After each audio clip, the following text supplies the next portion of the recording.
सम्मानित मस्जिदेर मुसल्ली प्रशंसा आल्लाहर जन्य शांति अवतीर्ण होक आल्लाह रसूलेर ऊपर सल्लल्लाहु आलैहि वसल्लम। आज जुमार खुतबाय संक्षिप्त समय बक्तव्येर विषय पवित्रतार धाराबाहिकताय मानुष कापड़ चोपड़ आसबाबपत्र और थालाबाटी पवित्र परिष्कार राखा सम्पर्के मानुष के निजे के पवित्र रखते हबे। बाड़ीर कापड़ चोपड़ आसबाबपत्र थालाबाटिओ पवित्र रखते हबे। आलोचनार विषयबस्तुते बोझा जाए जे मानुष कापड़ चोपड़ आसबाबपत्र थालाबाटी अपवित्र হয় ए कथाई ठीक। सब किछुके पवित्र राखार माध्यम दुईटी, पानी और माटी। आल्लाह ताआला पानिर माध्यमे मानुषके पवित्रता अर्जन करार जन्य आदेश करेছেন। रसूल सल्लल्लाहु आलैहि साल्लाम पानी ना थाकले माटिर माध्यमे मानुषके पवित्रता अर्जन करार जन्य आदेश करेছেন। आल्लाह ताआला बोलेन फलम तजिदु माअन फतयम्ममु साइदान तय्यिबा। पृथिवीर मानुष तोमरा यदि पारिवारिक सूत्रे बा कोनो कारणे अपवित्र हये थाको ताहले तोमरा पानी दिए पवित्रता अर्जन करो। यदि ता सम्भव ना हय ताहले पवित्र माटी दिए पवित्रता अर्जन करो। जे सब माध्यम दिए मानुष पवित्रता अर्जन करे सेई माध्यमगुलिओ अपवित्र हय, पानिओ अपवित्र हय। आबू हुरायरा रादियाल्लाहु ताआला आनहु बोलेन रसूल सल्लल्लाहु अलैहि वसल्लम बोलेছেন ला याबुलान्ना आहादुकुम फिल माइ दायम। अवश्यई अवश्यई तुम्हादेर कोनो व्यक्ति जेन बद्ध पानीते पेशाब ना करे वह यागतासिलु फीहे ताते से गोसल करबे। जेई बद्ध पानीतेओ पवित्रता अर्जन करते चाय सेई पानीते जेन पेशाब ना करे। अन्य एक बर्णनाय आबू हुरायरा रादियाल्लाहु ताआला आनहु बोलेन रसूल सल्लल्लाहु अलैहि वसल्लम बोलेছিলেন ला यागतासिलु आहादुकुम फिल माइ दायम वहुवा जुनुब। बद्ध पानीते तुम्हादेर कोनो व्यक्ति जेन अपवित्र अवस्थाय गोसल ना करे। बद्ध पानीते कोनो अपवित्र मानुष गोसल करते पारे ना।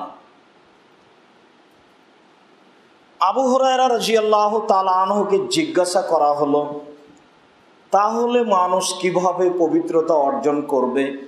तिनि बोलेन यातानावालुहु, मानुष सेई पानी उठिए निबे, उठिए निये पवित्रता अर्जन करबे।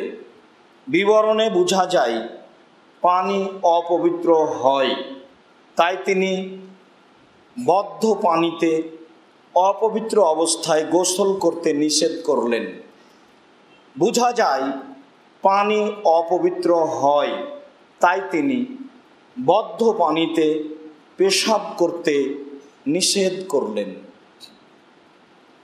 आबू हुरायरा रादियाल्लाहु ताआला आनहु बोलेन रसूल सल्लल्लाहु अलैहि वसल्लम बोलेছেন इजा स्ताइकाजा अहादुकुम मिन नौमिही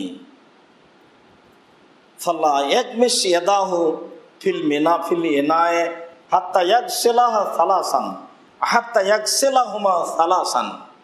जखन तोमादेर कोनो व्यक्ति घुम थेके जागबे तखन जेन तार दुई हाथ पानीते ना डुबाय যতক্ষণ পর্যন্ত तार हाथ दुइटी भालोभावे धुए ना निच्छे। बुझा जाय जे पानी अपवित्र हय ताई तिनि पात्रेर पानीते हाथ डुबाते निषेध करलेन। तिनि बोललेन তোমার জানা নাই আয়না বাতাত এদোকা, তোমার হাত রাতে কোথায় গেছিল। হয়তোবা তোমার হাত অপবিত্র হয়ে গেছে, সেই হাত যদি তুমি পানিতে ডুবাও, বদনার পানি, বালতির পানি, তাহলে সে পানি অপবিত্র হয়ে যাবে। বিবরণে বোঝা যায় পানি অপবিত্র হয়। আবু হুরায়রা রাদিয়াল্লাহু তাআলা আনহু বলেন, রাসূল সাল্লাল্লাহু আলাইহি ওয়াসাল্লাম বলেছেন, ইদাল মাউ কুল্লাতান লাম ইয়াহমালিল খাবাস, যখন পানি 2 কুল্লা, 2.5 মণ, 2.5 মণ, 5 মণ হয়, তখন পানি অপবিত্র হয় না। বোঝা যাচ্ছে যে পানি অপবিত্র হয়, এই পরিমাণ হলে হয় না। সম্মানিত দ্বীনি মুসলিম ভাই বোন, একাধিক সূত্রে বোঝা যায় যে পানি অপবিত্র হয়। কি পরিমাণ পানি হলে পানি অপবিত্র হয়, কি পরিমাণ পানি হলে পানি অপবিত্র হয় না, বিবরণে বিভিন্ন দিক ফুটে উঠেছে। তার একটা দিক হচ্ছে, পৃথিবীর একজন বড় বিদ্বান ইমাম শাফিঈ রাহিমাহুল্লাহ বলেন যে পানি 2 কুল্লা 5 মণ হলে পানি অপবিত্র হবে না। তিনি বলেন, রাসূল সাল্লাল্লাহু আলাইহি ওয়াসাল্লাম বলেছেন, ইদা কানাল মাউ কুল্লাতান লাম ইয়াহমালিল খাবাসা, যখন পানি 2 কুল্লা 5 মণ হবে, তখন পানি আর অপবিত্রতাকে গ্রহণ করবে না। হাদিস সহিহ, তবে বিবরণ মূলত সহিহ নয়। কেন? আপনার বাড়ির পাশে, প্রতিষ্ঠানের পাশে যে পানি আছে, 5 মণ কেন, কোটি কোটি মণ পানি, অথচ সব অপবিত্র।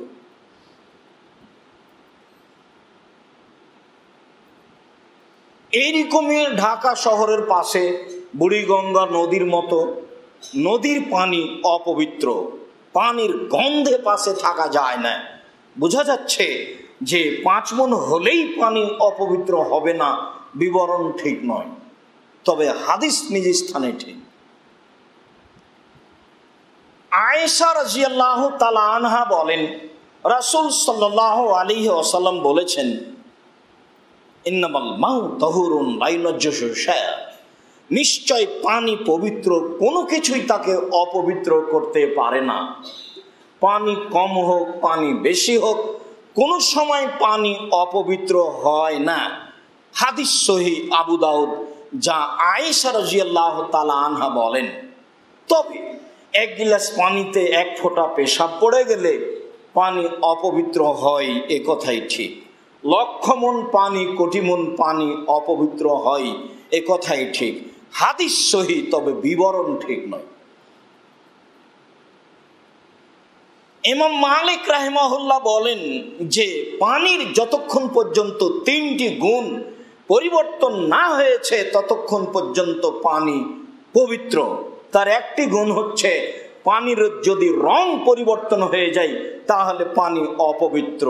অত্র বিবরণের এই অংশে বোঝা যাচ্ছে যে এই নালার, এই গাঙ্গের পানি অপবিত্র, সে পরিমাণে যতই হোক, কেননা তার রং পরিবর্তন হয়ে গেছে। তিনি বলেন, পানির গন্ধ ছড়িয়ে পড়লে পানি অপবিত্র হয়। 1 গিলাস পানিতে 1 ফোঁটা পেশাব পড়লে রঙও পরিবর্তন হয় না, গন্ধ পাওয়া যায় না, অথচ পানি অপবিত্র হয়ে গেছে। বিবরণ হাদিস সত্য, তবে বিবরণ ঠিক নয়। পানি অপবিত্র হয়, এ কথাই ঠিক। 3টি রঙের কোনো একটি পরিবর্তন হয়নি, তবে পানি অপবিত্র। তিনি বলেন, পানির স্বাদ পরিবর্তন হয়ে গেলে পানি অপবিত্র হয়। হাদিস সহিহ, 1 গিলাস পানিতে 1 ফোঁটা পেশাব পড়লে পানির স্বাদও পরিবর্তন হবে না, পানির রঙও পরিবর্তন হবে না, পানির গন্ধ পরিবর্তন হবে না। বোঝা যাচ্ছে হাদিস সহিহ, তবে বিবরণ ঠিক নয়। পানি অপবিত্র হয়, এ কথাই ঠিক। তাহলে কিভাবে বুঝবো পানি অপবিত্র হয়? ইমাম আবু হানিফা রাহিমাহুল্লাহর একটি মন্তব্য লক্ষ্য করা যায় যে পানি কমবেশের ভিত্তিতে পানি অপবিত্র হয় এ কথা নয়, বরং সচেতন দুইজন মানুষের সাক্ষীর ভিত্তিতে পানি অপবিত্র পবিত্র হয় এ কথাই ঠিক। জুনাবের বিবরণ ঠিক বলেই আলোচনায় বোঝা যায় রাহেমাহুল্লাহ যা বলেছেন। সম্মানিত দিনী ভাই বোন, আমরা যে সব বিবরণ পেশ করছিলাম তাতে বুঝছিলাম যে পানি অপবিত্র হয় এ কথাই ঠিক, তবে পরিমাণ দিয়ে পানি পবিত্র অপবিত্র হয় এ কথা ঠিক নয়। রং দিয়ে, স্বাদ দিয়ে, গন্ধ দিয়ে পানি অপবিত্র হয় এ কথা ঠিক নয়। সচেতন মানুষের সিদ্ধান্তেই পানি অপবিত্র হয়, পানি পবিত্র হয় এ কথাই ঠিক। তবে পানি অপবিত্র হয় তার একাধিক বুখারী মুসলিম বর্ণিত সহিহ হাদিস, যাতে তিনি বলেছেন লা ইয়াবুলান্না আহাদুকুম ফিল মা'i দায়েম, অবশ্যই তোমাদের কোনো ব্যক্তি যেন বদ্ধ পানিতে পেশাব না করে, বদ্ধ পানিতে গোসল না করে। বদ্ধ পানি লক্ষমণ হতে পারে, বড় বড় পুকুরের পানি বদ্ধ, সেখানে পেশাব করতে নিষেধ, সেখানে ফরজ গোসল করতে নিষেধ। তাহলে কিভাবে গোসল করতে হবে? তখন আবু হুরায়রা রাদিয়াল্লাহু তাআলা আনহু বললেন, পাত্রে করে, ভিন্ন পাত্রে করে পানি উঠিয়ে নেন, ভিন্ন জায়গায় গোসল করেন। কাপড় চোপড়ও অপবিত্র হয়, থালা বাটি অপবিত্র হয়, আসবাবপত্র অপবিত্র হয়। তার একটি বিবরণ এখানে রেখে আমরা ধারাবাহিকভাবে পবিত্রতার আলোচনায় পেশ করব ইনশাআল্লাহুল আজিজ। আবু হুরায়রা রাদিয়াল্লাহু তাআলা আনহু বলেন, রাসূল সাল্লাল্লাহু আলাইহি ওয়াসাল্লাম বলেছেন, এজা শারাবাল কালবু ফি নাই আহাদিকুম ফালইয়াগসিল সাবা মারা, যদি কুকুর তোমাদের কোনো পাত্রে থালা বাটিতে মুখ লাগায় তাহলে সে যেন তাকে 7 বার ধৌত করে। সম্মানিত দিনী ভাই বোন, খাদ্যের পাত্রে কুকুর মুখ লাগালে তাকে 7 বার ধুইতে হবে, এটাই আদেশ। উলাহুন্না বিত্তুরাব ওখরাহুন্না বিত্তুরাব, প্রথমবার হবে মাটি দিয়ে অথবা শেষবার হবে মাটি দিয়ে, 7 বারের একবার হবে মাটি দিয়ে। হাদিস সহিহ। যদিচ মাযহাবী ভাইগণ বলতে চেয়েছেন অবাক কথা যে কুকুরের পেশাব লেগে গেলে 3 বার ধুলেই যথেষ্ট হয়, আবার মুখের থুথু লালা লেগে গেলে 7 বার ধুইতে হয়, এ কথা কেনই বা ইমাম শাফি রাহিমাহুল্লাহ এই কথা বলেন যে পেশাবে 3 বার আর লালাতে 7 বার? হাদিস সহিহ হলে কি হবে? আবু হুরায়রা রাহিমাহুল্লাহ, আবু হুরায়রা রাদিয়াল্লাহু তাআলা আনহু আসলেই বড় মুহাদ্দিস, তবে বড় ফাকিহ নন। আসলেই 3 বার ধুইলেই হয়ে যাবে, এইভাবে ধর্ম বোঝার প্রয়োজন নেই। যেভাবে রাসূল সাল্লাল্লাহু আলাইহি সাল্লাম বলেছেন সেভাবেই বুঝতে হবে, তিতা লাগলেও মিঠা লাগলেও, তাহলেই সফলতা অর্জন করতে পারবেন। তাই তো আবু সাঈদ খুদরি রাদিয়াল্লাহু তাআলা আনহু বললেন, মুআবিয়া রাদিয়াল্লাহু তাআলা আনহু বলেছেন যে 1 সা খেজুরের পরিবর্তে যদি মানুষ অর্ধ সা গম দেয় তাহলে ফিতরা আদায় হয়ে যাবে, কেননা অর্ধ সা গমের দাম যা 1 সা খেজুরের দাম তাই। আবু সাঈদ খুদরি রাদিয়াল্লাহু তাআলা আনহু বলেছিলেন, কখনো নহে, অসম্ভব দামকে হিসাব করে আমরা ফিতরা বের করতে পারি না। রাসূল সাল্লাল্লাহু আলাইহি সাল্লাম যা বলেছেন তা এখনো করছি, জীবদ্দশায় যত দিন বেঁচে থাকবো তত দিন করব, তার 19-20 করব না। মূল্য হিসাবে কেন অর্ধ সা গম দিব, মূল্য হিসাবে কেন 1 সা খেজুর দিব? সেই কালে মদিনায় গমের দাম ছিল বেশি আর খেজুরের দাম ছিল কম। তাহলে আজকের যুগে খেজুরের দাম অনেক বেশি, গমের দাম অনেক কম। তাহলে সেই হিসেবে কি 1 কেজি খেজুর কিনি, ভালো খেজুর 3,500 টাকা কেজি দিয়ে, তাহলে 3,500 টাকা কেজিতে যত কেজি গম পাওয়া যাবে তত কেজি ফিতরা দিতে হবে? ধর্ম কি পাগল হয়ে গেছে? সেই দিন আবু সাঈদ খুদরি রাদিয়াল্লাহু তাআলা আনহু আব্দুল মালিক ইবনে মারওয়ানকে জোর করে হাত ধরে টেনে মিম্বার থেকে নামিয়ে দিচ্ছিলেন, জনাব ঈদের মাঠে আগে হবে সালাত, পরে হবে খুতবা। তখন দেশের বাদশা বলছিলেন, জি না আবু সাইদ খুদরি, আপনি যেটা জানেন সেটা এখন বাদ পড়ে গেছে, এখন আগে হবে খুতবা, পরে হবে সালাত। কেন? আমার খুতবা কেউ শোনে না, সালাম ফিরলেই সব চলে যায়। আমি এখন হিসাব নিয়ে এসেছি কেমনে যায়, আগে বক্তব্যই হোক তারপরে সালাত। তখন আবু সাইদ খুদরি রাদিয়াল্লাহু তাআলা আনহু বলছেন, আপনি মিম্বার থেকে নেমে যান, আগে হবে সালাত, পরে হবে খুতবা। যখন তিনি নামতে চাইলেন না, তখন আবু সাইদ খুদরি রাদিয়াল্লাহু তাআলা আনহু বললেন, যে ঈদের মাঠে রাসূলের সালাত, রাসূলের সুন্নাত নেই, আমি আবু সাইদ খুদরি রাদিয়াল্লাহু তাআলা আনহু সেই মাঠেই থাকবো না। সম্মানিত দ্বীনি মুসলিম ভাই বোন, রাসূল সাল্লাল্লাহু আলাইহি সাল্লামের সিদ্ধান্ত অনুযায়ী মানুষকে চলতে হবে, তাতেই মানুষ সফলতা পাবে। তিতা লাগলেও মিঠা লাগলেও এ কথাই ঠিক। মানুষ অপবিত্র হয়, পারিবারিক সূত্রে মানুষ অপবিত্র হয়। আবু হুরায়রা রাদিয়াল্লাহু তাআলা আনহু বলেন, রাসূল সাল্লাল্লাহু আলাইহি ওয়াসাল্লাম বলেছেন, ইজা জালাসা আহাদুকুম বাইনা শুআবিহাল আরবা সুম্মা জাহাদাহা ফাকাদ ওয়াজাবাল গোসল। মানুষ যদি তার পারিবারিক সূত্রে সম্পর্ক গড়াতে যায়, স্ত্রী মিলনে যায়, তাহলে তার জন্য গোসল ফরজ হয়ে গেছে, বীর্যপাত না হলেও। হাদিস বুখারী মুসলিম। বিবরণে বোঝা যায় মানুষ অপবিত্র হয়। পবিত্রতা কিভাবে অর্জন করতে হবে সেটা পরে, তবে এই পর্যন্ত আলোচনাতে বোঝা যায় মানুষ অপবিত্র হয়। উম্মু সালমা রাদিয়াল্লাহু তাআলা আনহা বলেন, রাসূল উম্মু সালমা রাদিয়াল্লাহু তাআলা আনহা বলেন, উম্মু সুলাইম রাদিয়াল্লাহু তাআলা আনহা বললেন, ইয়া রাসূলুল্লাহ, ইন্নাল্লাহা লা ইস্তাহি মিনাল হক্কি, নিশ্চয় আল্লাহ তাআলা সত্য কথা বলতে লজ্জা করেন না। আল্লাহর নবী, নিশ্চয় আল্লাহ তাআলা সত্য কথা বলতে লজ্জা করেন না। তো আমিও একটা কথা বলি,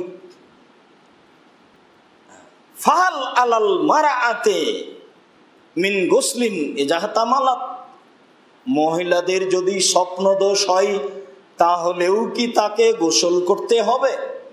কালা নাম এজারাতিল মা, তিনি বললেন হ্যাঁ, যখন সে বীর্য লক্ষ্য করবে কাপড়ে তখন তাকে গোসল করতে হবে।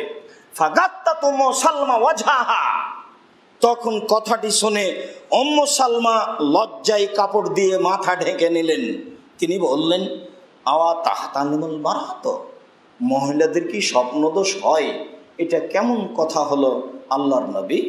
তখন রাসূল সাল্লাল্লাহু আলাইহি ওয়াসাল্লাম বললেন, তারেবাত ইয়ামিনুকে, তোমার হাত মাটিতে মিশে যাক, ফিমা ইশবিহা ওয়ালাদুহা, মানুষ যে মায়ের মতো হয়, ছেলে মেয়ে যদি মায়ের মতো হয়, এইটা কেন? শুক্রকীটের কারণেই তো ছেলে মেয়ে মায়ের মতো হয়, ছেলে মেয়ে বাপের মতো হয়। তাহলে উভয়ের মাধ্যমেই সন্তান সন্ততি পৃথিবীতে আসে, অতএব উভয়ের বিষয় একই, অতএব উভয়কেই গোসল করতে হবে, যা রাসূল সাল্লাল্লাহু আলাইহি সাল্লাম জোরালোভাবে বলেছেন। আল্লাহ তাআলা বলছেন, ফালাম তাজিদু মাআন ফাতাইম্মামু সাইদান তাইয়্যিবা, যদি তোমরা পানি না পাও তাহলে পারিবারিক সূত্রে মানুষ গেলে তাকে গোসল করতে হবে, এটা আল্লাহর আদেশ। যদি মানুষ পানি না পায় তাহলেও তাকে পবিত্রতা অর্জন করতে হবে, এটাও আল্লাহর আদেশ। সেটা হচ্ছে পবিত্র মাটি। পবিত্র মাটি দিয়েও পবিত্রতা অর্জন করা যায়, যা আল্লাহ তাআলা বলছেন, যা রাসূল সাল্লাল্লাহু আলাইহি ওয়াসাল্লাম বলেছেন। রাসূল সাল্লাল্লাহু আলাইহি ওয়াসাল্লাম বলেছেন, জয়লাত লানাল আরজ, হুযায়ফা রাদিয়াল্লাহু তাআলা আনহু বলেন, রাসূল সাল্লাল্লাহু আলাইহি সাল্লাম বলেছেন, জয়লাত লানাল আরজ কুল্লুহা মসজিদান, সারা পৃথিবীকে আল্লাহ তাআলা আমার জন্য মসজিদ করে দিয়েছেন। তাই 10 জন হলেই জুমা মসজিদে সালাত আদায় করতে হবে, 20 জন হলে করতে হবে এমন কথা নয়। যদি কোনো কারণে মানুষ মসজিদে সালাত আদায় করতে না পারে তাহলেও তাকে জুমার সালাত আদায় করতে হবে। 2 জন যদি পৃথিবীর কোনো কোনায় এক জায়গাতে হয়, 2 জনের যদি একজন খুতবা দিতে পারে তাহলে তাকে জুমার সালাত আদায় করতে হবে। সারা পৃথিবী মুসলমানের জন্য মসজিদ, মাঠ হোক, ঘাট হোক, বাড়ি হোক, ঘরের উপর হোক, ছাদের উপর হোক, বাহনের উপর হোক, যেখানেই হোক না কেন মানুষ যেখানে থাকবে সেখানেই তাকে সালাত আদায় করতে হবে, সেটাই তার সালাত আদায়ের জায়গা। এ কথা রাসূল সাল্লাল্লাহু আলাইহি ওয়াসাল্লাম বলেন। তিনি বলেন ওয়াজালা তুরবাতুহা তাহুরান, সারা পৃথিবীর মাটিকে আমার জন্য পবিত্রতা অর্জনের মাধ্যম করে দিয়েছেন। এজালাম নাজেদিল মা, যখন আমরা পানি পাবো না, যখন আমরা পানি পাবো না তখন আমরা এর মাধ্যমে পবিত্রতা অর্জন করব, যা রাসূল সাল্লাল্লাহু আলাইহি সাল্লাম বলেন। আমরা বলছিলাম মানুষ অপবিত্র হয়, তার 2টি হাদিস আপনাদের সামনে পেশ করলাম, যাতে বোঝা যাচ্ছে মানুষ অপবিত্র হয় তাই তাকে পবিত্রতা অর্জন করতে হয়। মানুষ অপবিত্র হয় বলতে কি, আসলেই কি মানুষ নাপাক হয়ে যায়? জি না, মানুষ অপবিত্র হয় মানে মানুষ নাপাক হয়ে যায় না। তো কেন তাকে পবিত্রতা অর্জন করতে হয়? পবিত্রতা অর্জন করতে হয় ইবাদতের উপযোগী হওয়ার জন্য। যেমন রাসূল সাল্লাল্লাহু আলাইহি সাল্লাম বলছেন লা তুকবালু সালাতুন বিগাইরি তাহুরিন, ওযু ছাড়া সালাত হবে না। তো একজন মানুষের ওযু ভেঙে গেছে, তাহলে কি সে আসলে অপবিত্র হয়ে গেছে? তাকে একটা ইবাদত করতে হবে, তাই তাকে ওযু করতে হবে, এই কথা রাসূল সাল্লাল্লাহু আলাইহি সাল্লাম বলেন। তাহলে ইবাদতের উপযুক্ত হওয়ার জন্য মানুষকে পবিত্র হতে হয়। মানুষের শরীর সুস্থ ভালো থাকার জন্য মানুষকে পবিত্রতা অর্জন করতে হয়। মানুষকে কাজে উদ্যমশীল হওয়ার জন্য মানুষকে পবিত্রতা অর্জন করতে হয়। মূলত মানুষ অপবিত্র হয় এ কথা ঠিক নয়। আবু হুরায়রা রাদিয়াল্লাহু তাআলা আনহু বলেন ফাল্লাকিয়ানি রাসূলুল্লাহ সাল্লাল্লাহু আলাইহি সাল্লাম ওয়া আনা জুনুবুন, আমার সাথে রাসূলের সাক্ষাৎ হয়ে গেল, তখন আমি অপবিত্র ছিলাম। ফা আখাযা বিয়াদাইয়া, তিনি আমার হাত ধরলেন। ফা মাশাইতু মাহু, আমি তার সাথে সাথে চলতে লাগলাম। হাত ধরে আমি তার সাথে সাথে চললাম। মুহাম্মদ সাল্লাল্লাহু আলাইহি সাল্লাম পৃথিবীর সবচেয়ে দামি সম্মানী মানুষ। একজন সাহাবী তার হাত ধরে রাস্তায় চলছেন। যে কোনো মানুষ সে সামাজিকভাবে যত বড়ই সম্মানী হোক না কেন, আর একজন সাধারণ মানুষ তার হাত ধরে রাস্তায় চলতে পারে। মুআয ইবনে জাবাল রাদিয়াল্লাহু তাআলা আনহু বলেন, যখন রাসূল সাল্লাল্লাহু আলাইহি সাল্লাম আমাকে ইয়ামান দেশে পাঠালেন, তখন আমি একটা গাধার উপরে চড়ে নিলাম। আমি গাধার উপরে চড়ে যাচ্ছি আর তিনি আমার পাশে পাশে হাঁটছেন। তিনি আমাকে বলছেন, মুআয, তুমি মানুষের সাথে সদাচরণ করিও, মানুষের উপরে জুলুম করিও না। মুআয, হয়তোবা তুমি যখন ফিরে আসবে তখন আমার সাথে আর সাক্ষাৎ হবে না। যেমন এই কথা বলা তেমন একবারে হেঁচি ছেড়ে মুআয রাদিয়াল্লাহু তাআলা কাঁদতে লাগলেন। তিনি বললেন, মুআয, মনে রেখো, আমার সাথে সাক্ষাৎ হবে না এইটা হতে পারে, কেননা আমার মরণ ঘটতে পারে তোমার ইয়ামান থেকে ফিরে আসার পূর্বে, তবে বিচারের মাঠে আমার সাথে সাক্ষাৎ হবে ওর যে পরহেজগার বেশি। তুমি পরহেজগারিতা অবলম্বন করিও মুআয। আমি এই বুখারী মুসলিমের হাদিসে যা বলতে চেয়েছি সেইটা হলো যে পৃথিবীর সবচেয়ে বড় মানুষ নিচে হাঁটছেন পায়ে, আর সাধারণ একজন সাহাবী, বিশিষ্ট সাহাবী এই কথা ঠিক, তবে মুহাম্মদ সাল্লাল্লাহু আলাইহি সাল্লামের সাথে বা উমর, আবু বকর সিদ্দিক, আলী, উসমান, তাদের তুলনায় সাধারণ একজন মানুষ, যদিও তিনি এক দেশের সরকার। মুআয রাদিয়াল্লাহু তাআলা আনহু গাধার উপরে চড়ে চলেছেন, মুহাম্মদ সাল্লাল্লাহু আলাইহি সাল্লাম পায়ে হেঁটে পাশে পাশে হাঁটছেন। এটা স্বাভাবিক এটাই মনে করতে হবে। মানুষ তো মানুষকে দেখেই দাঁড়াচ্ছে, কখন দাঁড়াতে হবে এটা তো তার জানা নেই। ভুল পদ্ধতিতে ধর্ম চলছেই। সালাম দেওয়ার পরে বুকে হাত দিয়ে শান্তি পাচ্ছে, আবার হাত মুখে চুমা দিয়ে শান্তি পাচ্ছে, মনে করছে অনেক কিছু করলাম। আবার চুমা দেওয়ার পরে পায়ে হাত দিচ্ছে, মনে করছে মনে হয় অনেক সম্মান জানালাম, অথচ তার নগদ বেদাত, তা দিয়ে ইবাদতই হারিয়ে যাবে, তা মানুষ বিবেচনা করে না। রাসূল সাল্লাল্লাহু আলাইহি ওয়াসাল্লামের পদ্ধতি ছাড়া মানুষ বেঁচে থাকবে এইটা মানুষের প্রয়োজন নেই, এ কথাই প্রমাণ হয়। তিনি বলছেন, তিনি আমাকে ধরলেন, একসাথে হাঁটতে লাগলাম, হাঁটতে হাঁটতে ফাকাদা, তিনি এক জায়গায় বসে পড়লেন। ফান সালালতো, যেমন বসলেন আমি চুপে ওখান থেকে সরে গেলাম। ফা আতাইতু রাহালা, আমি বাড়ি চলে আসলাম। ফাক্তা সালতো, আমি গোসল করলাম। ফা যেতো, তারপর আমি আসলাম। ওহুয়া কায়েদ, দেখি তিনি বসেই আছেন। আমি তো অপবিত্র ছিলাম, তিনি আমাকে ধরে হাঁটছিলেন, হাঁটতে হাঁটতে এক জায়গায় বসে পড়লেন। আমি তার বসা দেখে চুপে সরে গেলাম, সরে বাড়ি চলে গেলাম। গোসল করে আবার ফিরে আসলাম, দেখি তিনি বসে আছেন। আমাকে দেখেই বলছেন, আইনা ইয়া আবু হুরায়রা, কি খবর আবু হুরায়রা, কোথায় তুমি গেছিলে? তখন ফাকুলতু লাহু, আমি তাকে বিবরণ বললাম, আমি অপবিত্র ছিলাম, আপনি আমার হাত ধরে হাঁটতে লাগলেন, এখানে বসলেন, আপনার সাথে বসে থাকা আমাকে কেমন কেমন লাগলো, তাই আমি আপনি বসতেই বাসায় চলে গেলাম, আমি গোসল করে আসলাম।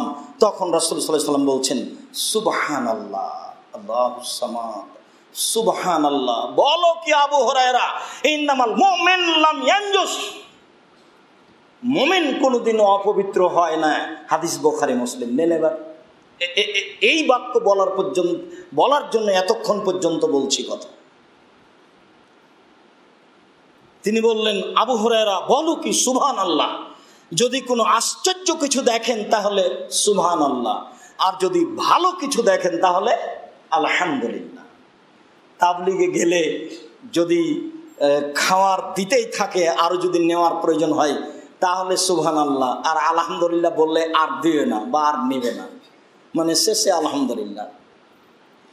ভালোর জন্য আলহামদুলিল্লাহ, বিপজ্জনক কিছু লক্ষ্য করলে শুনলে তার জন্য সুবহানাল্লাহ, সুবহানাল্লাহ।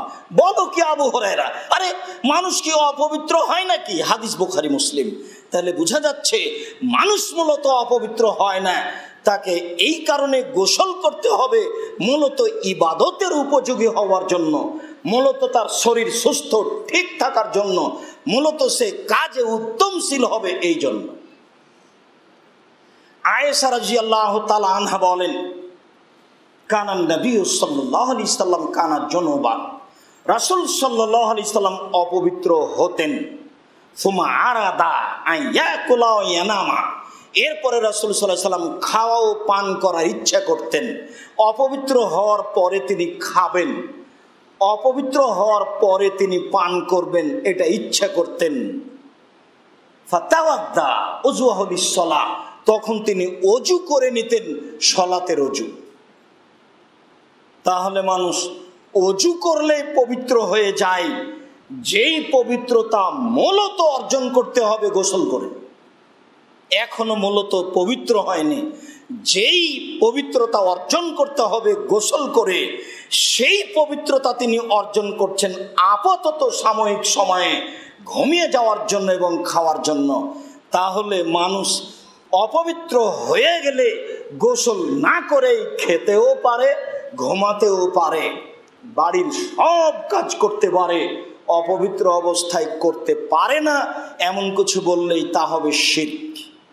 আর ভারত, বাংলাদেশ, পাকিস্তানের এদেশের শাশুড়ি যদি বুঝতে পারে বৌমা অপবিত্র অবস্থায় রান্না করেছে, তাহলে তো সব গেছে, ও তো ধ্বংস করলো পরিবার, মানে বরকত সব চলে গেল। শরীয়ত এমন নয়। রাসূল সাল্লাল্লাহু আলাইহি সাল্লাম যেভাবে বলছেন সেভাবে আপনাকে বুঝতে হবে। আসলেই তার পবিত্রতা অর্জনের জন্য যেটা জরুরি হয়েছে সেটা গোসল করতে হবে, কিন্তু আসলেও মৌলিকভাবে অপবিত্র হয়নি, তাই অজু করলেই সে পবিত্র হয়ে যায়। বুখারী মুসলিম। সম্মানিত মসজিদের মুসল্লি, আমরা বুঝছিলাম যে মানুষ আসবাবপত্র, কাপড় চোপড়, থালাবাটি অপবিত্র হয়, তাকে পবিত্র করার মাধ্যম পানি ও মাটি। মানুষ কিভাবে পবিত্রতা অর্জন করবে, আসবাবপত্র থালাবাটি কাপড় চোপড় কীভাবে পবিত্র করবে, তার বিবরণ রাসূল সাল্লাল্লাহু আলাইহি ওয়াসাল্লাম স্পষ্ট দিয়েছেন। বুঝে আমরা আমল করার চেষ্টা করি। আল্লাহ তৌফিক দান করো। আল্লাহুম্মা সাল্লি আলাইহি আল্লাহুম্মা বারিক আলাইহি।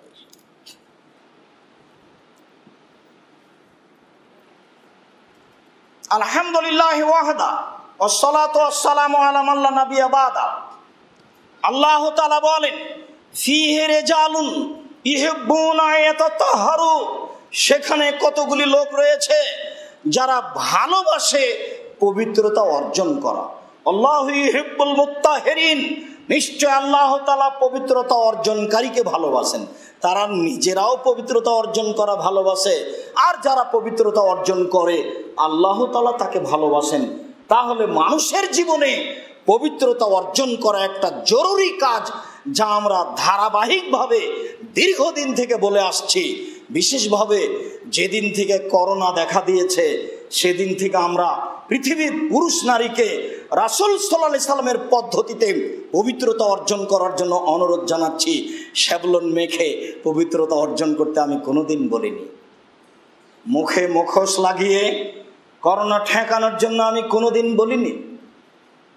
3 ফুট দূরে দাঁড়িয়ে করোনা ঠেকানোর জন্য আমি কোনোদিন বলিনি। 3 ফুট দূরে দাঁড়িয়ে কেন, 40 ফুট জুড়ে যদি মানুষ দূরে দূরে দাঁড়িয়ে থাকে আর যদি তার তাকদিরে করোনা লেখা থাকে, ঠেকাতে পারবে না। আরে 40 ফুট কেন, ও যদি পাথরের ভিতরে লুকিয়ে থাকে তবুও করোনা তাকে ধরবেই। এটাই হচ্ছে তাকদীর। রাসূল সাল্লাল্লাহু আলাইহি সাল্লাম বললেন, লা ইউদি শাইউন শাইআ, কোন রোগ ব্যাধি, কোন ছোঁয়াচে রোগ কোনো কিছুকে পার করে যায় না। আবার তিনি বললেন, কোন রোগ ব্যাধি কোনো কিছুকে পার করে যায় না। আবার তিনি বললেন, কারো রোগ ব্যাধি ছোঁয়াচে রোগ হয়েছে, এই ছোঁয়াচে রোগ আর একজনকে পার হয়ে যাবে না। এই কথা বলতে কামার আবিউন পল্লীর একজন বেদুইন দাঁড়ালো, দাঁড়িয়ে বলছে, বলেন কি আল্লাহ রাসূল, একটা উটে ছোঁয়াচে রোগ হলে, চুলকানি ঘাও হলে সব উটকে চুলকানি ঘাও হয়ে যায়, আর আপনি বলছেন ছোঁয়াচে রোগ নেই? তখন আল্লাহ রাসূল বললেন, বলে এবার মানাজরাবাল আউয়ালা, প্রথমটাকে কিভাবে হলো বলো। তখন তোর পল্লীর মানুষ কিছু বলতে পারে না। বলো যদি তাই হয় তাহলে প্রথমটাকে কিভাবে হলো? তখন আল্লাহ রাসূল বললেন, শোনো, ইন্নাল্লাহা খালাকা কুল্লা নাফসিন, আল্লাহ তাআলা প্রত্যেকটা প্রাণীকে সৃষ্টি করেছেন। মানুষ, জিন, পশু প্রাণী, কীট পতঙ্গ, যত প্রাণী আছে আল্লাহ তাআলা সব প্রাণীকে সৃষ্টি করেছেন। ওয়া কাতাবা হায়াতাহা ওয়া মাউতাহা ওয়া রিজকাহা ওয়া মাসাইবাহা, আল্লাহ তাআলা তার রুজি, তার মরণ, তার জীবন, তার বিপদ আপদ লিখে দিয়েছেন।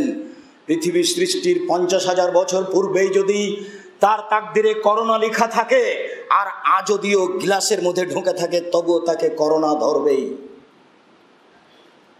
মায়ের পেটে যেদিন 3-4 মাস, সেই দিন যদি তার তাকদিরে করোনা লিখে দেওয়া থাকে, আর আজকে যদিও গ্লাসের ভিতরে ঢুকে থাকে, কাঁচের ভিতরে ঢুকে থাকে, পাথরের ভিতরে ঢুকে থাকে, পৃথিবীর এমন এক প্রান্তে চলে যায় যেখানে 200-500 বছর হাঁটলে কোনো মানুষই যাবে না, কোনো প্রাণী নাই, এরকম জায়গায় যদি বসবাস করার জন্য চলে যায়, তবুও তাকে করোনা ধরবে। তার মানে সর্বশক্তিমান আল্লাহ তিনি লিখে দিয়েছেন এটা হবেই। কাজেই তাকদীরকে বিশ্বাস করে চলতে হবে, তাকদীর সামনে রেখে সতর্কতা অবলম্বন করতে হবে। 3 ফুট দাঁড়ালেই সতর্কতা অবলম্বন করা হবে না। আর আমি 3 ফুটের ব্যাপারে বলেছি, সালাত আদায়ের ব্যাপারে কখনো রাসূল সাল্লাল্লাহু আলাইহি সাল্লামের সিদ্ধান্ত পরিবর্তন হবে না। পৃথিবী তিনি যত সতর্ক করেছেন পৃথিবীতে অন্যান্য বিষয়ে, সালাতে সারিবদ্ধ হয়ে প্রাচীরের মতো হয়ে দাঁড়ানোর ব্যাপারে যত সতর্ক করেছেন, কোনো বিষয়ে এত তিনি সতর্ক করেননি। তিনি ফজিলত বর্ণনা করতে গিয়ে কথাও বলেছেন, মান সাদ্দা ফুরজাতান বানাল্লাহু লাহু বাইতান ফিল জান্নাহ, কেউ যদি 2 জনের ফাঁকা বন্ধ করে তাহলে আল্লাহ তার জন্য জান্নাতে ঘর বানাবেন। অতএব মানুষকে প্রাচীরের মতো হয়ে দাঁড়াতে হবে, পায়ে পা মিলিয়ে, এটাই চূড়ান্ত সিদ্ধান্ত। যদি 3 ফুট পুরো দূরে দাঁড়াতে হয় তাহলে মুহাম্মদ সাল্লাল্লাহু আলাইহি সাল্লামকে আবার পৃথিবীতে আসতে হবে এবং ঘোষণা দিতে হবে যে 3 ফুট দূরে দাঁড়ানো যায়, যেহেতু মুহাম্মদ সাল্লাল্লাহু আলাইহি ওয়াসাল্লাম কিয়ামত পর্যন্ত আর কোনোদিন আসবেন না, এই সিদ্ধান্ত কোনোদিন পরিবর্তন হবে না। করোনা কেন, আরও কিছু যদি মানুষের উপরে চেপে যায়, 24 ঘন্টায় যদি সারা পৃথিবীর মানুষ মরে যায়, তবু রাসূল সাল্লাল্লাহু আলাইহি ওয়াসাল্লামের সিদ্ধান্ত পরিবর্তন হবে না। তার সিদ্ধান্ত পরিবর্তন করতে হলে তাকেই দুনিয়াতে আবার আসতে হবে। যেহেতু তিনি আসবেন না, কাজে এতে সিদ্ধান্ত পরিবর্তন হবে না। সম্মানিত দ্বীনি মুসলিম ভাই বোন, আপনাকে আমি বলছিলাম যে মানুষ অপবিত্র হয় পবিত্রতার মাধ্যম, পবিত্রতার মাধ্যম পানি, পবিত্রতার মাধ্যম পবিত্র মাটি।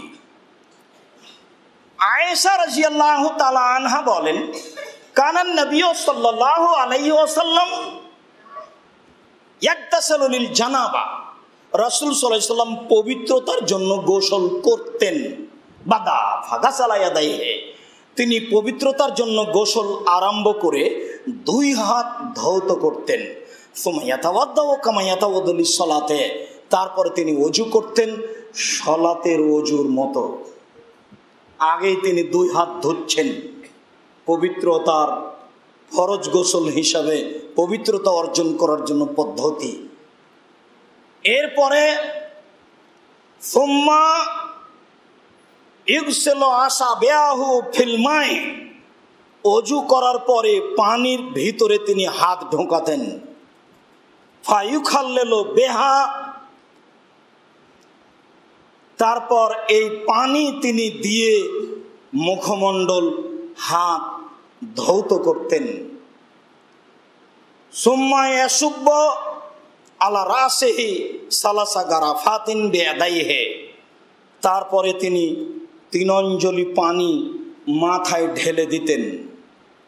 সুম্মা ইফিজুল মা আলা জাসাদিহি কুল্লিহি, তারপর তিনি সম্পূর্ণ শরীরে পানি ঢেলে দিয়ে গোসল করতেন।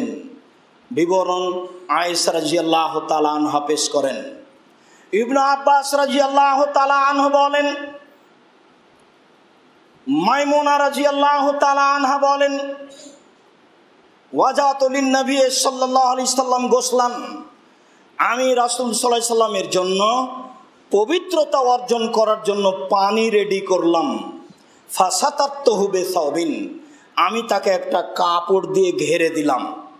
আমি মাইমুনা তার গোসলের জন্য পানি প্রস্তুত করলাম, আমি মাইমুনা তার গোসলের জায়গা প্রস্তুত করলাম।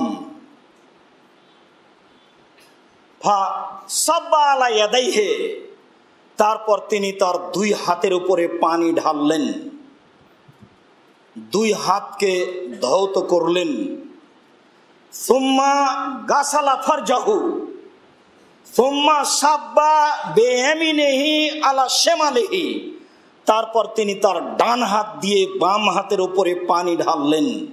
ওয়া গাসালা ফারজাহু, বাম হাত দিয়ে তার লজ্জা স্থানকে ধৌত করলেন। সুম্মা জারাবা বিয়াদিহিল আরজা, তারপর তিনি হাতটা মাটির উপরে মারলেন। ফামাসাহাহা, হাতটাকে মাটির উপরে একটু রগলালেন, ঘষলেন, মুছলেন। সুম্মা গাসালাহুমা, তারপর তিনি হাতটিকে, সুম্মা গাসালাহা, তারপর তিনি হাতটিকে ধৌত করলেন। এখনো তিনি ওযু আরম্ভ করেননি, ফরজ গোসল করবেন তার প্রস্তুতি। প্রথমে তিনি 2 হাত ধুইলেন, তারপরে ডান হাত দিয়ে বাম হাতের উপরে পানি ঢাললেন, তারপর এইভাবে প্রস্তুতি নিয়ে হাতটাকে মাটির উপরে মারলেন। তার মানে এইসব অঙ্গ ধৌত করার পরে হাতে যে জীবাণু লেগেছে, সেই জীবাণু পানি দিয়ে ধুয়ে পবিত্র হবে না, তাকে সাবান দিয়ে ধুইতে হবে, তাকে মাটি দিয়ে ধুইতে হবে। এটাই তার প্রমাণ। বলছিলাম রাসূলের পদ্ধতিতে পবিত্রতা অর্জন করতে হবে। এই সব পদ্ধতি নয় যা মানুষ অবলম্বন করেছে। বাড়ি থেকে বের হবেন গোসল করে, ওযু করে, 2 রাকাত সালাত আদায় করে, আর কোথাও মুখোশ করা লাগবে না। আর জীবাণু নাক দিয়ে যেন না ঢুকে, এ ব্যাপারে করোনা কেন 12 মাস মানুষ তা অবলম্বন করতে পারে সতর্কতার জন্য। তাছাড়া একটা ভালো মানুষকে এসব পথ অবলম্বন করতে হবে তা নয়। সালাতের সময় তো কোনো প্রশ্নই আসে না। মুখ ঢেকে সালাত আদায় করতে রাসূল সাল্লাল্লাহু আলাইহি সাল্লাম নিষেধ করেছেন, ওটা আল্লাহ রাসূলের নিষেধ। এখানে কেউ আর হাত লাগাতে পারবে না। হাই তোলার হাদিসে দিয়ে মুখ ঢাকার প্রমাণ দিচ্ছে। অবাক কথা, মানে সরকারের সাথে চলতে হবে অনেককেই, যার কারণে ধর্মের ব্যাপারে অন্ধ হয়ে গেছে। রাসূল সাল্লাল্লাহু আলাইহি ওয়াসাল্লাম বলেন, সকালে ছিল ইমানদার, বিকালে হলো কাফের। বিকালে ছিল ইমানদার, সকালে হলো কাফের। অল্প সময়ের মধ্যে মানুষ ইমান হারিয়ে দিয়েছে, সেই সময় হচ্ছে এখন। কিছুই হলো না, সুলিও হলো না, ফাঁসিও হলো না, দিনামদিন শরীয়ত পরিবর্তন হয়ে গেল। অবাক, দিনামদিন শরীয়ত পরিবর্তন হয়ে গেল। কারো সুলিও হয়নি, কারো ফাঁসিও হয়নি। ধর্ম এত তাড়াতাড়ি পরিবর্তন হয়ে যায়? তাহলে ধর্ম মানুষের হাতে। মুহাম্মদ সাল্লাল্লাহু আলাইহি সাল্লামের আশাটা বৃথা ছিল? নাউজুবিল্লাহ। জি না, মুহাম্মদ সাল্লাল্লাহু আলাইহি সাল্লাম এসেছিলেন মানুষের কল্যাণের জন্য। পৃথিবীর কোনো মানুষ নিজস্ব নীতি পেশ করতে পারে না কিয়ামত পর্যন্ত। উমর রাদিয়াল্লাহু তাআলা আনহু নিজেও পারেন না। যিনি রাস্তায় হাঁটলে শয়তান সে রাস্তা দিয়ে হাঁটতো না, তার ইমানের পাওয়ার এত বেশি, নিশ্চিত তিনি কোনো শয়তানকে থাপ্পড় মারতে পারবেন না। কেন? শয়তান ভিন্ন বস্তুর, মুহাম্মদ সাল্লাল্লাহু আলাইহি সাল্লাম ভিন্ন বস্তুর তৈরি। এটা অসম্ভব। উমর কোনো শয়তানকে থাপ্পড় মারতে পারবেন না, এই শক্তি তার ভিতরে নেই। কেননা দুইজন দুই বস্তুর, কিন্তু তার ইমানি পাওয়ার এত বেশি যে শয়তান রাস্তা ছেড়ে দেয়। হাদিস বুখারী মুসলিম। তবু তো তার কোনো কথা শরীয়তে চলবে না যদি সেটা রাসূল সাল্লাল্লাহু আলাইহি সাল্লামের না হয়। সম্মানিত দিনী ভাই বোন, বলছিলাম অত্র বিবরণে বোঝা যায় তিনি এইভাবে অজু করলেন। সুম্মা সাব্বা আলা রাসিহি, তারপর তিনি সুম্মা সাব্বা আলা ইয়াদাইহি, তিনি তার দুই হাতের উপরে পানি ঢাললেন। হাত ধৌত করার পরে ফা মাজমাজা অস্তান শাকা, কুলি করলেন, নাকে পানি দিলেন। অগাসালা ওয়াজহাহু ও জেরাইহে, মুখমণ্ডল ধুলেন, তারপরে দুই হাত ধুলেন। সুম্মা সাব্বা আলা রাসিহি, তারপর মাথার উপরে পানি ঢাললেন। সুম্মা আফাজা আলা জাসাদিহি, তারপর সম্পূর্ণ শরীর উপরে পানি ঢেলে দিলেন। সুম্মা তানাহা, তারপর তিনি একটু সরে গেলেন। ফা গাসালা কাদামাইহে, তারপর তিনি তার দুই পা ধৌত করলেন। ফা তানাওয়ালতুহু সাওবা, আমি তখন তাকে কাপড় দিলাম। আমি বললাম, নেন কাপড়টা, শরীর হাতে একটু মুছে নেন। তিনি আমার হাত থেকে কাপড় নিলেন না। ফান্তালাকা, তিনি মসজিদের দিকে যেতে লাগলেন। ওয়ানফুজু বিয়াদাইহি, ওই সময়তে তার দুই হাত দিয়ে হাতের এবং শরীরের পানি মুছছিলেন আর চলে যাচ্ছিলেন। টপ টপ করে চুল থেকে পানি পড়ছে, তিনি চুল, শরীর, হাত, এই হাত দিয়ে মুছছেন আর চলে যাচ্ছেন। তিনি আমার থেকে পানি কাপড় নিলেন না শরীরটা মোছার জন্য। শরীর মোছা যায় অজু করার পরে, গোসল করার পরে। হয়তোবা খুব রৌদ্র বেশি ছিল, যার কারণে রাসূল সাল্লাল্লাহু আলাইহি ওয়াসাল্লাম না নিয়ে তিনি এইভাবে চলে গেলেন। বলছিলাম আপনাকে যে কিভাবে মানুষ অপবিত্র হয়ে গেলে পবিত্রতা অর্জন করতে হবে। আগে এই পথ, তারপরে এই পথ, তারপরে এই পথ, তারপরে আপনার অজু, সলাতের অজু, তারপরে গোসলের পদ্ধতি হলো এই। আগে মাথায় পানি ঢালবে, তারপর শরীরে পানি ঢালবে, তারপর সেখান থেকে সরে যাবে। যেহেতু সেই কালে ছিল সাধারণ মেঝে, মাটির মেঝে, কাজে সেখান থেকে সরে গিয়ে পা ধোয়ার একটা প্রয়োজন ছিল। এখন সেখান থেকে সরে গিয়ে পা ধোয়ার প্রয়োজন নেই, কেননা আপনার গোসলখানা একেবারে পাকা, খুব সুন্দর টাইলস লাগানো। সেখান থেকে সরে যাওয়ার কোনো প্রয়োজন নাই। কাপড় চোপড় কিভাবে পবিত্র করতে হবে, থালাবাটি, আসবাবপত্র কিভাবে পবিত্র করতে হবে। আবু হুরায়রা রাদিয়াল্লাহু তাআলা আনহু বলেন, রাসূল সাল্লাল্লাহু আলাইহি সাল্লাম বলেছেন, ইজা শারাবা ইনা আহাদাকুম আল কালব, ইজা শারাবাল কালব মিন ইনা আহাদাকুম, তোমাদের কারো পাত্রে যদি কুকুর মুখ লাগায়, ফাল ইয়াকসিল সাবা মাররা, তাহলে সে যেন তাকে 7 বার ধৌত করে। তাহলে বোঝা যাচ্ছে যে আসবাবপত্রে যদি কুকুর মুখ লাগাই তাহলে তাকে 7 বার ধৌত করতে হবে। উল্লেখ্য যে সব আসবাবপত্রই কি 7 বার ধৌত করতে হবে?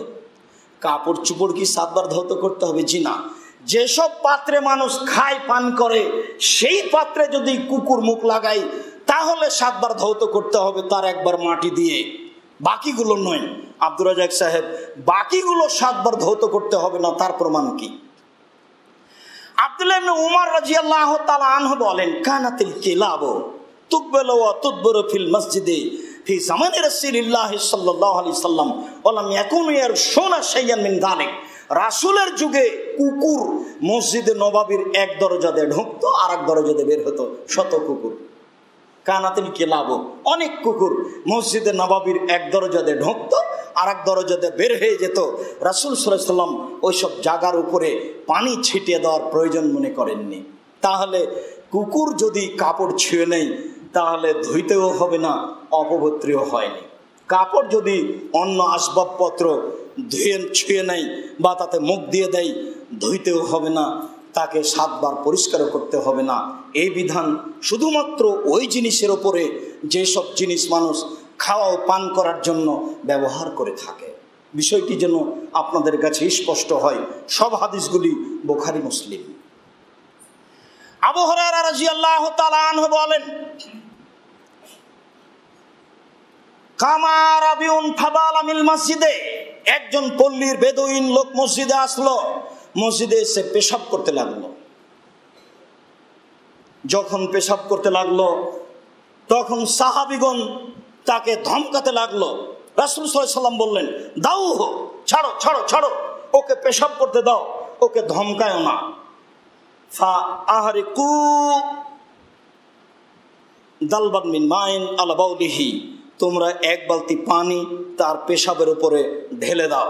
শোনো, ইন্নামা বয়স্তুম মুয়াসসিরিনা ওয়ালাম তুবাসু মুআসসিরিনা, নিশ্চয়ই তোমাদেরকে পাঠানো হয়েছে মানুষের সাথে সহজতা করার জন্য, নিশ্চয়ই তোমাদেরকে পাঠানো হয়নি মানুষের সাথে কঠোরতা করার জন্য। কেমন হলো? একজন মানুষ আপনার এখানে এসেছে, আপনি চট করে বললেন যে আপনি কেন এসেছেন, কি আপনার প্রয়োজন, বা আপনি যাকে চাচ্ছেন আমি তার ব্যাপার আমি কিছু বলতে পারছি না, এটা কেন আপনি? একটা লোক ভুল করেছে, তার উপরে এত কঠোর হলেন কেন আপনি? রাসূল সাল্লাল্লাহু আলাইহি ওয়াসাল্লাম বলেছেন, থামো, ওকে পেশাব করতে দাও। তোমাদেরকে পাঠানো হয়েছে মানুষের সাথে সহজতা করার জন্য, তোমাদেরকে পাঠানো হয়নি মানুষের সাথে কঠোরতা করার জন্য। হাদিস বুখারী মুসলিম। আনাস রাদিয়াল্লাহু তাআলা আনহু বলেন, জারাবিউন ফাকামা ফায়াবুল, একজন পল্লীর বেদুইন অশিক্ষিত মানুষ মসজিদে আসলো, এসে পেশাব করতে লাগলো। ফাকালা আসহাবু রাসূলিল্লাহ সাল্লাল্লাহু আলাইহি ওয়াসাল্লাম মা মা, তখন সাহাবীগণ বললেন, আর ছি ছি ছি, তুমি করো কি, আর তুমি মসজিদে পেশাব করছো কেন? তখন রাসূল সাল্লাল্লাহু আলাইহি ওয়াসাল্লাম বলছেন, লা তুজরিমুহ, এই তোমরা তাকে ধমকায়ো না, দাও, তোমরা তাকে পেশাব করতে দাও, ছেড়ে রাখো। তারাকুহ, সাহাবীগণ তাকে পেশাব করার সুযোগ দিলেন মসজিদে। এখন তো মসজিদে জুতা পায়ে দিয়ে হাঁটলে আপনার ধমক রাগ দেখে কে? পেশাব করে যখন শেষ হয়ে গেল, ফাদাহ রাসূলুল্লাহ সাল্লাল্লাহু আলাইহি ওয়াসাল্লাম তাকে আল্লাহর রাসূল ডাকলেন, ডেকে বললেন, শোনো, ইন্না হাযিল মাসাজিদ, নিশ্চয়ই এই মসজিদ, লা তাসলুহু লিশাইইন মিনাল বাউলি ওয়াল কাদারে, নিশ্চয়ই এই মসজিদ পেশাবের জন্য এবং অপবিত্র কিছুর জন্য নয়। যারা মসজিদ আবাদ করবেন, গত জুমায় বলছিলাম মসজিদ পবিত্র রাখতে হবে জরুরিভাবে। নিশ্চয়ই এই মসজিদ পেশাব এবং অপবিত্রতার জন্য নয়।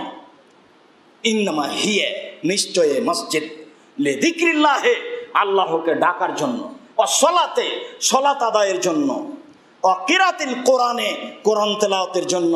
তাহলে মসজিদে 3টা কাজ করার জন্য মানুষকে অভ্যাসী হতে হবে। মসজিদে ঢুকে 2 রাকাত সালাত আদায় করে তাসবিহ তাহলিল জিকির আজকার করতে হবে। মসজিদ হচ্ছে জিকিরের জন্য। মসজিদে ঢুকে একটা সময়ে কোরআন তেলাওয়াত করতে হবে, 2 আয়াত 1 আয়াত হলেও মসজিদে ঢুকে মানুষকে সালাত আদায় করতে হবে, যা বিগত জুমা আমরা বলছিলাম। সম্মানিত দিনী ভাই বোন, এতে আমরা বুঝতে পারছিলাম পেশাব যদি লেগে যায় কাপড়ে বা আসবাবপত্রে বা মসজিদে, তাহলে তাকে ধুয়ে পরিষ্কার করতে হবে। আমার ইবনে ইয়াসার, সুলাইমান ইবনে ইয়াসার রাদিয়াল্লাহু তাআলা আনহু বলেন, আমি আয়েশা রাদিয়াল্লাহু তাআলা আনহাকে জিজ্ঞাসা করলাম, শুক্রকীট যদি কাপড়ে লেগে যায় তাহলে কি করতে হবে? তখন আয়েশা রাদিয়াল্লাহু তাআলা আনহা বলেন, কুনতু আগসিলুহু মিন সাবি রাসূলিল্লাহ সাল্লাল্লাহু আলাইহি সাল্লাম, আমি এই শুক্রকীট রাসূলের কাপড়ে লেগে গেলে আমি তা নিজে ধুয়ে দিতাম।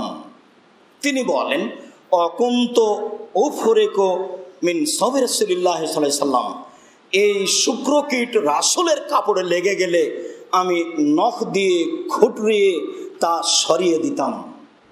একজন মহিলা আয়েশা রাদিয়াল্লাহু তাআলা আনহাকে জিজ্ঞাসা করেন যে যদি মহিলাদের ঋতুর রক্ত, হায়েজের রক্ত কাপড়ে লেগে যায় তাহলে কি করতে হবে? একজন মহিলা রাসূল সাল্লাল্লাহু আলাইহি সাল্লামকে জিজ্ঞাসা করেন যে তাদের যদি ঋতুর রক্ত কাপড়ে লেগে যায় তাহলে কি করতে হবে? তখন রাসূল সাল্লাল্লাহু আলাইহি সাল্লাম বললেন, ফালতুকরিসুহ, এটা হাত নখ দিয়ে খুঁটরিয়ে সরিয়ে দিতে হবে। তারপরে তিনি বললেন, ফালতানজাহু, তাতে পানি ছিটিয়ে দিতে হবে। তারপরে তিনি বললেন, অল তুসাল্লি ফিহে, তাতেই সালাত আদায় করতে হবে। দুই বিবরণে বোঝা যায় অপবিত্র কিছু যদি কাঁচা থাকে, নরম থাকে, তাহলে কাপড় ধুইতে হবে, আর যদি তা শুকিয়ে যায় তাহলে তাকে আঙ্গুল দিয়ে নখ দিয়ে খুঁটরে দিলেই সেটা পবিত্র হয়ে যাবে। সেটা যেটাই হোক, কথা যেন 19-20 না হয়। পবিত্র করার মাধ্যম, অপবিত্র জিনিস যদি আসবাবপত্র কাপড় চোপড়ে লেগে যায়, ভিজা থাকে, তাহলে তাকে ধুয়ে পবিত্র করতে হবে, অন্যথায় নখ দিয়ে খুঁটরিয়ে দিলেই তা পবিত্র হয়ে যাবে, যা রাসূল সাল্লাল্লাহু আলাইহি ওয়াসাল্লাম বলেন। উম্মু কায়েস বিনতে মেহসান রাদিয়াল্লাহু তাআলা আনহা বলেন, ইন্নাহা আতাতিন নবী সাল্লাল্লাহু আলাইহি সাল্লাম বিবনিল্লাহ সাগীরিন লাম ইয়াকুলি তুআমা। উম্মু কায়েস মেহসানের মেয়ে রাসূলের কাছে আসলেন তার একটা ছোট্ট বাচ্চা নিয়ে, যে বাচ্চা এখনো খাদ্য খায়নি। ছোট একটা বাচ্চা নিয়ে রাসূলের কাছে আসলেন, যে বাচ্চা এখনো খাদ্য খায়নি। ফাজলাসাহু আলা হিজরে রাসূলিল্লাহ সাল্লাল্লাহু আলাইহি সাল্লাম, মহিলা বাচ্চাকে রাসূলের কোলে দিয়ে দিলেন। ফাবালা আলা সাওবিহি, সেই বাচ্চা রাসূলের কাপড়ে পেশাব করে দিল। ফাদামে মাইন, রাসূল সাল্লাল্লাহু আলাইহি সাল্লাম পানি নিয়ে ডাকলেন।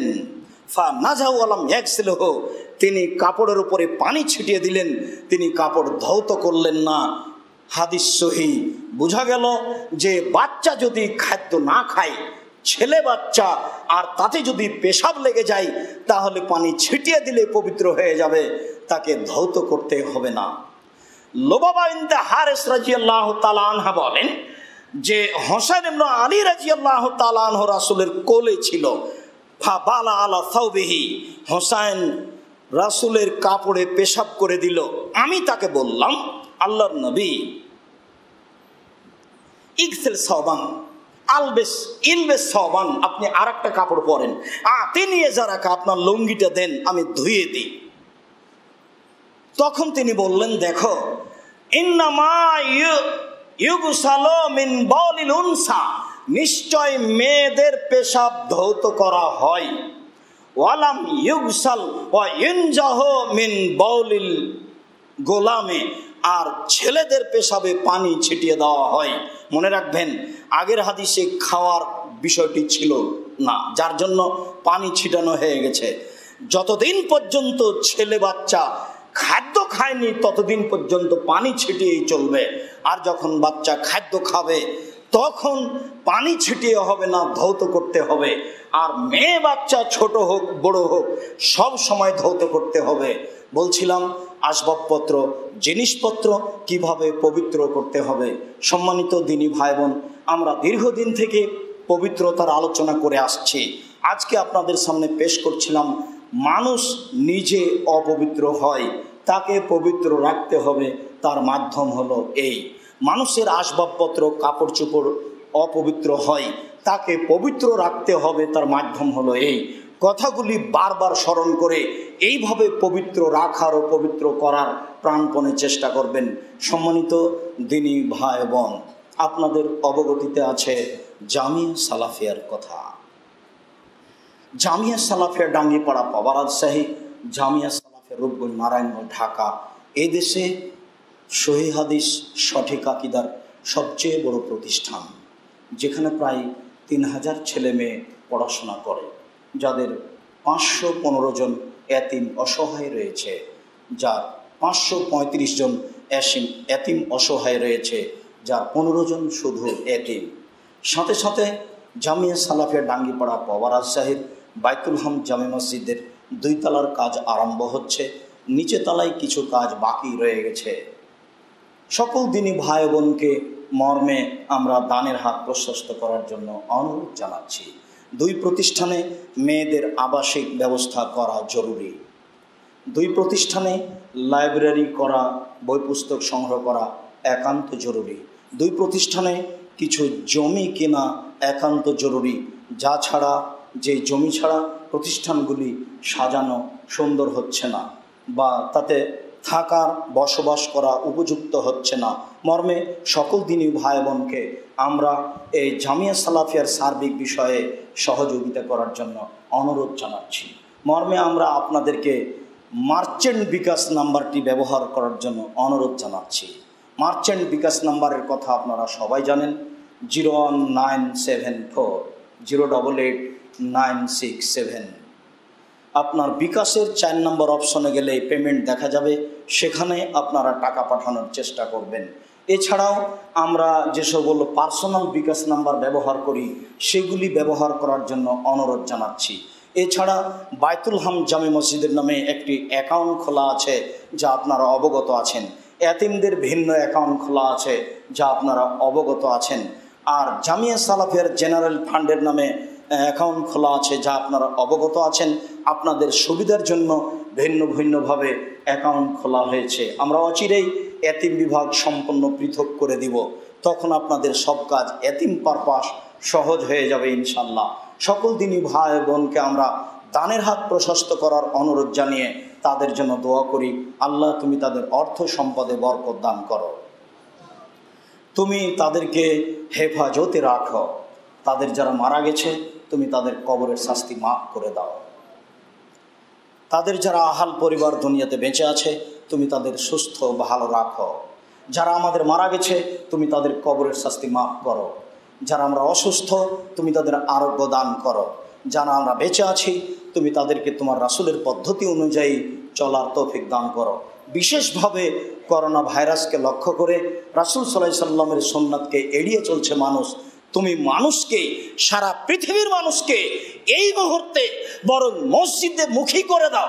মানুষ বুঝুক যে বিপদ থেকে বাঁচার জন্য মানুষকে মসজিদেই যেতে হবে। বিপদ থেকে বাঁচার জন্য মানুষকে রাসূল সাল্লাল্লাহু আলাইহি সাল্লামের পদ্ধতি অবলম্বন করতে হবে, তাহলে মানুষের কল্যাণ আছে। রাসূল সাল্লাল্লাহু আলাইহি সাল্লামের পদ্ধতিতে পবিত্রতা অর্জন করতে হবে, তাহলে এগুলো কিছুই লাগবে না। তুমি মানুষকে এই পথে নিয়ে আসো, তুমি সর্বশক্তিমান, তুমি সব কিছু করতে পারো। তোমার দরবারে এই জোরালো দাবি দাও দোয়া রেখে আজকের জুমার খুতবা এখানে শেষ করলাম। সাল্লাল্লাহু আলাইহি ওয়াসাল্লাম।